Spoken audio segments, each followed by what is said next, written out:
It's such a brilliant idea to just implement the ground support in the set design. And Florian is, well, he's a genius in many ways, but the way he reads a narrative and interprets that into design that is suitable for the room we're in is one of the best in the world. This show only works in terms of lighting if someone is extremely well prepared and super professional. Everything Tim did really supports the idea, and it just looks beautiful. The collaborative aspect that we have in this project, it is absolutely amazing. We all came in the project with the sense of responsibility. We need to make this project happen in the standards that we all know of the Eurovision, and you feel that, and it was beautiful to be part of it.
The first time, you know, for all of us was a little dream come true to do it, especially in your home country. And, you know, we were thrilled to do it once. We never thought we would get the opportunity to do it again.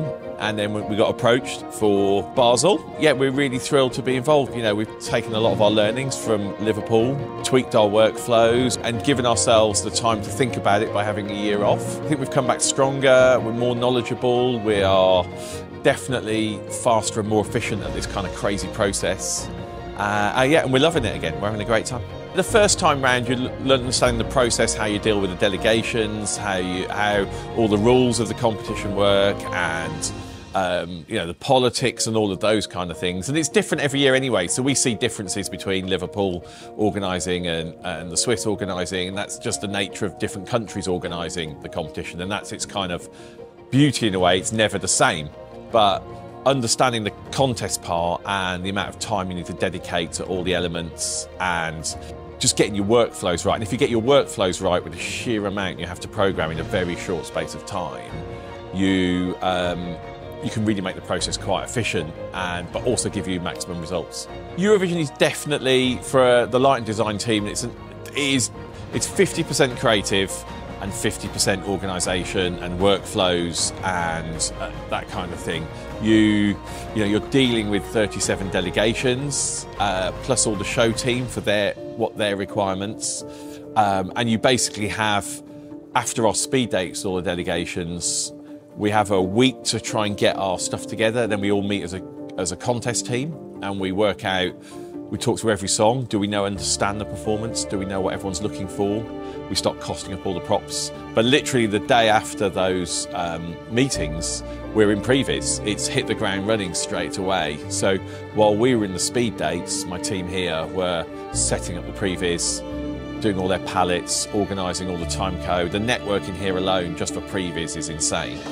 So they were getting all of that ready. So the second we arrived here, it was right, song one, go. And I think we started with Ukraine. It's the first one we started on, and it was just like, right, let's go.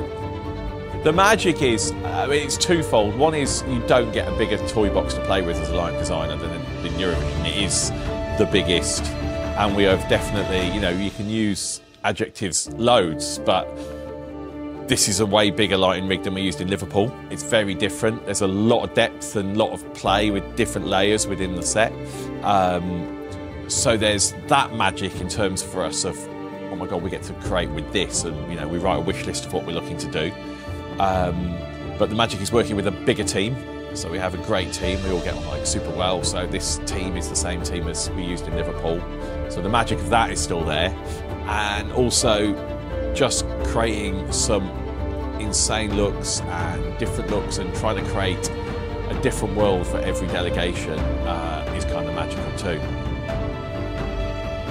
So I'm really lucky. So when I get employed on Eurovision, I get to see the final pitches for the set. They bring the lighting designer on before the set designer. So while they're doing the pitches for set design, and so I get to sit in the pitches from all the set designers, and that was fascinating in itself, just seeing all the different concepts from 6 or so set designers of their vision of what a Eurovision in Switzerland should look like. And on our last Eurovision, we worked with Julio Humide on the Liverpool set, and this time around we're working with Florian Vida, who's designed many Eurovisions. So a different process there again, but we've worked with Florian on many shows over the years, so we know him well and his team. His set really stood out. It took into account the challenges of that venue. The venue is complex. Every venue is different and complex in Eurovision, whether it's big or small. Basel's venue isn't the biggest, but I think it gives for a great audience view. No one will have a bad seat in this Basel venue, and we've had to put a ground support structure in because of the weight loading, and the rigging in the venue is tricky. It doesn't have a grid. There's nowhere to climb above and put other points in. We knew there was this restriction on the ground support from the first day, and so Florian really cleverly integrated the ground support. So the downstage legs of the ground support become this beautiful frame that frames our stage, much like a frame around a picture or a proscenium arch on a theatre stage. So it's present, it's taking the complication of our venue and embracing it.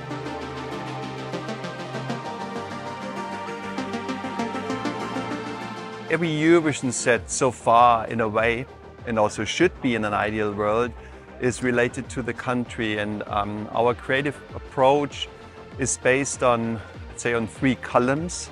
Not physical columns, creative columns. One is the grid, so we call it the Swiss grid, a graphic pattern, and everything is taking place within this pattern, and that was one of our inspirations. The second one is the letterbox, and as everybody knows, in Switzerland they have 4 different languages, and each side of the letterbox actually reflects one of the different languages. That's actually the creative approach. And then we have a third one, which is, let's say, a little less deep and less advanced, which are the mountains. We use the mountains to give the entire set more of a theatrical approach, and we do some projection mapping on it. But these are actually the core creative elements to build this. So everything in terms of lighting, in terms of kinetics, everything that's actually hung from the ceiling had to be ground supported. And so we knew that we're going to have 4 massive columns. The upstage columns are hidden behind the screen, our main screen, and the grid. And the other 2 columns are actually in the middle of the room. So what to do with this?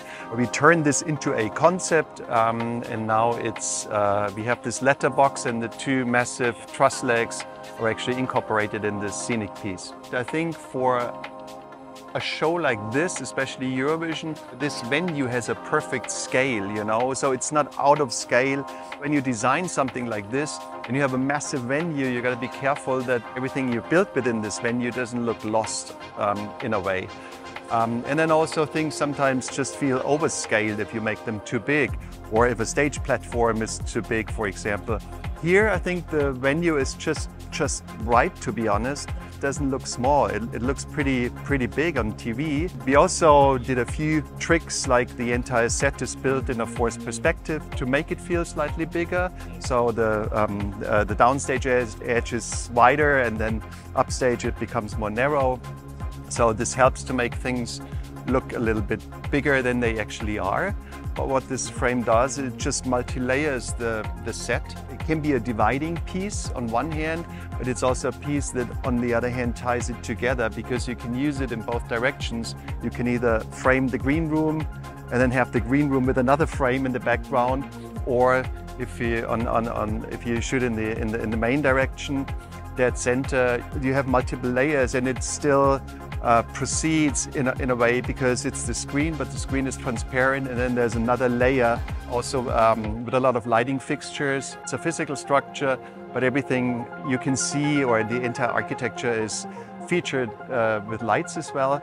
And this is another layer that can be revealed or can be hidden depending on how we are treating this transparent screen. Tim is extremely talented. He has to come up with a concept prior to the show. That's one thing. But then, you know, to create every single look and doing this for so many delegations, this is an absolute monster. And this show only works in terms of lighting if someone is extremely well prepared and super professional. Everything Tim did really supports the idea, and it just looks beautiful. Florian came to us with the set, and we have this huge transparent screen, and we've created this huge lighting rig. There's as many lights behind the screen as there are forward of the screen, probably about 1,800, something like that behind the screen, which is insane, with loads of different layers before we even get on stage. So that was really exciting to me, to play with depth. And we're playing at the moment with lots of different ways of using that depth and looking at the house states and how we can integrate the depth and not just use solid screens. So that's been kind of fun. It was a case of Florian gave us the frame and hinted at some kinetic elements, but he let us decide exactly what that lighting rig was going to be. And we talked about perspective a lot, so we play with perspective a lot in this show and driving the vision from the frame into the screen. There's a lot of interplay between the brand graphics, which is very font driven, and the grid and the Swiss flag. Our design that you see, for example, on backdrops, on the cities, we have different kind of levels of design, but our biggest focus was our key visual with all of the colorful hearts. We knew since the beginning that that would not work in the show because of the Moira effect. So that as well allowed us to expand. And I remember like speaking with Tim, and he said that this is going to be terrible. And on the broadcast, I was like, yeah, that's no problem. What is going to happen from now onwards? The brand is going to become alive, and this we can transport it into the stage. So for us, the basic idea was, you know, when I looked at those mountains, my brain immediately thought, we need to continue this beautiful landscape. How can we continue this landscape? And how can we do that connecting to the branding? And the thought is really simple. It's a grid. We built all of our visual identity based on a grid. So for us, when we looked at that beautiful mountains and we thought, okay, like now we need to continue this landscape, we just built the mountains and we created this this feeling of Switzerland, and as well with the design, with the dots. And there for us was more to create this technology look, because initially we actually wanted to have landscapes, but it didn't feel as well right for a show like the Eurovision. So that's why as well we need to make this look more techy, and how can we adapt to make a really cool experience for the show. The stage floor LED floor had a size of over 200 square meters. 22 Sony broadcast cameras were used for the Eurovision Song Contest. Of course, special camera systems such as Steadicams, 2 large camera cranes, 2 area camera systems, and dolly-on-rail systems were also used. The floor-supported roof truss construction carried around 100 tons, with a further 100 tons being rigged directly from the hall roof. A total of 4,500 lighting fixtures were used for the show, almost exclusively energy-saving LED and laser-powered lighting fixtures. The LED wall, which was 2/3 transparent, stretched over 750 square meters. 16 projectors were used to project onto the 350 square meter mountain backdrop. More than 2 kilometers of programmable strip lighting illuminated the hall. 330,000 light channels were needed. I mean, the thing about Eurovision, it has to be flexible because you're trying to create so many different worlds. And I think this year there are some incredibly creative visions from the delegations and using the stage in a different way. And we have the main stage, we have the catwalk, and then we have what we call the frame stage, a horizontal thrust, which plays in between the legs of the ground sport, the frame.